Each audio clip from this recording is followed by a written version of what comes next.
विषय असा होता की परवा याच शाळेवरती मराठी शाळा क्रमांक 19 माशाचा पाडा या ठिकाणी महानगरपालिकेची शाळा आहे.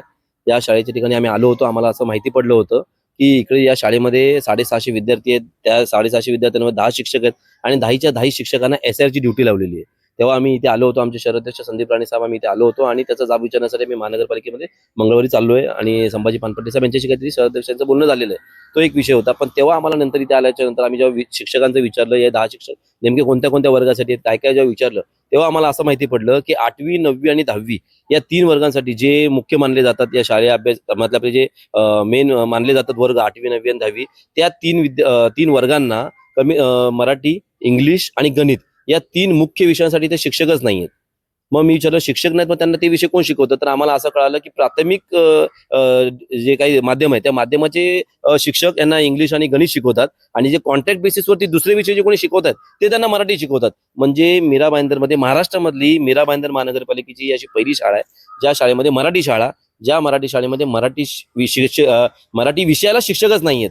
ही एवढी लाजिरवाणी गोष्ट आहे की जेव्हा आम्हाला ही गोष्ट कळली तेव्हा आम्ही या कोणी त्या पवार मॅडम म्हणून कोणतरी आहेत त्या दीपाली पवार मॅडम, त्या पवार मॅडमना जेव्हा आम्ही या बाबतीत विचारलं तेव्हा असा असा विषय आहे आणि 1 वर्षापूर्वी या सदर शाळेने महानगरपालिकेला पत्र दिलेलं आहे की बाबा आम्हाला 1 ऑक्टोबर 2025 ला पत्र दिलेलं आणि सांगितलेलं की या 3 विषयाला शिक्षक नाहीयेत, या विद्यार्थ्यांचं नुकसान होते. आम्ही म्हणजे शिक्षक लोक या विद्यार्थ्यांचं नुकसान होऊ नये म्हणून ते ऍडजस्ट करतायत की बाबा आम्ही काहीतरी हा विषय शिकवतो, मी हा विषय शिकवतो. म्हणजे ज्यांना परमनंट बेसिसवरती द्यायला पाहिजे होते ते शिक्षक न देता जे बिचारे दुसरे विद्यार्थ्यांना शिकवतात ते त्यांचा वेळात वेळ काढून ते 8वी 9वी 10वीला शिकवतात. हे जेव्हा आम्ही दीपाली पवार मॅडम यांना सांगितलं की तुम्हाला पत्र मिळालेलं मॅडम, तरी पण अजून पण तर काय झालेलं नाही, 10 महिने झाले, तेव्हा त्यांनी आम्हाला सांगितलं की या 20 जुलैला म्हणजे आम्ही फोन केल्याच्या नंतर ते आम्हाला सांगतात की या 20 जुलैला आम्ही इंटरव्ह्यू ठेवलेला आहे 8वी 9वी 10वीच्या शिक्षकांचा. मग त्याच्यानंतर आम्ही इंटरव्ह्यू घेऊ आणि लगेच इंटरव्ह्यू झाल्याच्या नंतर 2-4 दिवसामध्ये म्हणजे 25-26 तारीख जी काय असेल त्या तारखेला आम्ही या शाळेमध्ये शिक्षक पाठवू. म्हणजे विषय असा आहे की जर समजा मनसेने या विषयात घेतला नसता तर हे 10 महिने झाले पत्रव्यवहार करून या महानगरपालिकेला काही पडलेलं नाहीये,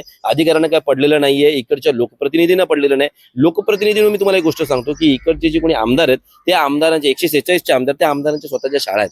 स्वतःच्या शाळांमध्ये त्यांच्या ज्या कोणी शाळा असतील, त्यांच्या ज्या काही इंटरनॅशनल स्कूल असतील त्या इंटरनॅशनल स्कूलमध्ये अशी परिस्थिती आहे का की 8वी 9वी 10वीला त्यांच्या शाळेमध्ये शिक्षकच नाहीत, म्हणजे कॉन्ट्रॅक्ट बेसिसवर आहेत किंवा जे प्राथमिक माध्यमाचे जे कोणी शिक्षक आहेत ते 8वी 9वी 10वीला उच्च माध्यमिकच्या शिक्षक विद्यार्थ्यांना शिकवतात. अशी परिस्थिती त्यांच्या शाळेमध्ये आहे का?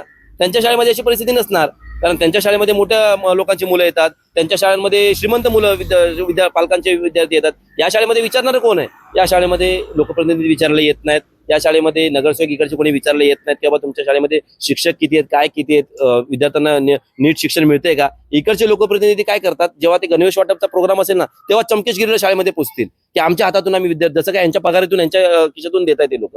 या असल्या फालतूगिरी बंद करण्यापेक्षा आम्ही दरवेळेला सांगतो, आम्ही सांगतो की या ज्या गरजा आहेत ना 8वी 9वी 10वीला शिक्षकांची गरज होती, या शाळेला शिक्षक मिळाले पाहिजेत. कारण 8वी 9वी 10वीचा जो अभ्यासक्रम आहे त्या अभ्यासक्रमाचे जे कोणी निगडीत त्यांचे शिक्षक असतील त्यांना माहिती आहे ना की विद्यार्थ्यांना काय शिकवायचं ते. हे प्राथमिक माध्यमचे शिक्षक असतील किंवा अजून कॉन्टॅक्ट बेसिसवर दुसऱ्या विषयाचे शिक्षक असतील ते काय करतील, शेवटी त्यांचं जे शिकवायचा विषय आहे बीजगणित असेल, भूमिती असेल, ते विषय सोडून जेव्हा त्यांना टाइम मिळत असेल तेव्हा ते बाकीचे विषय शिकवत असतील. मग ह्याच्यामध्ये नुकसान कोणाचं आहे? या विद्यार्थ्यांचं नुकसान आहे. हे तरी पण इकडच्या मला शिक्षकांचा खरंच मला मनापासून आभार व्यक्त करावेसे वाटतात की ते आपला वेळाचा वेळ काढून त्यांना विषय शिकवतायत. तर माझी महानगरपालिका आयुक्त यांना आम्ही मंगळवारी भेटणारच आहोत. त्यांनी आता सांगितलेलं आहे की सोमवारी मंगळवारी त्यांची इंटरव्ह्यू आहेत आणि इंटरव्ह्यू पण करतोय. तरी पण माझं म्हणणं आहे की बाबा लवकरात लवकर जेवढं होईल तेवढं लवकर या शाळेमध्ये शिक्षक द्या 8वी 9वी 10वीचे. कारण जे बाकीच्या शिक्षकांना जे शिक्षकांना शिकवतात त्या शिक्षकांवरती जो लोड येतोय तो लोड कमी करा आणि SR मध्ये जे कोणी तुम्ही 10च्या 10 शिक्षक लावलेले तर ते कमी करा. 50% शिक्षक तुम्ही या शाळेवरती ठेवा जेणेकरून या विद्यार्थ्यांना ते शिकवतील. कारण महानगरपालिकेची शाळा गरीब विद्यार्थी इथे येत असतील याचा अर्थ असा होत नाही की त्यांना वाऱ्यावर सोडा.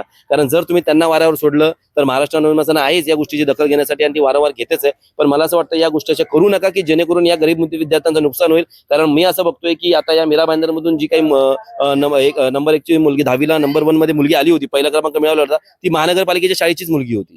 त्याच्यामुळे महानगरपालिकेच्या शाळेचे विद्यार्थी जरी गरीब असले तरी अभ्यासात खूप हुशार आहेत आणि अभ्यासामध्ये ते रिझल्ट दाखवतायत. मीरा भाईंदरचं नाव मोठं करतायत. त्याच्यासाठी त्यांच्यावरती असा काही अन्याय करू नका की त्यांना विद्यार्थी शिक्षकच भेटणार नाहीत आणि त्यांचा अभ्यास होणार नाही.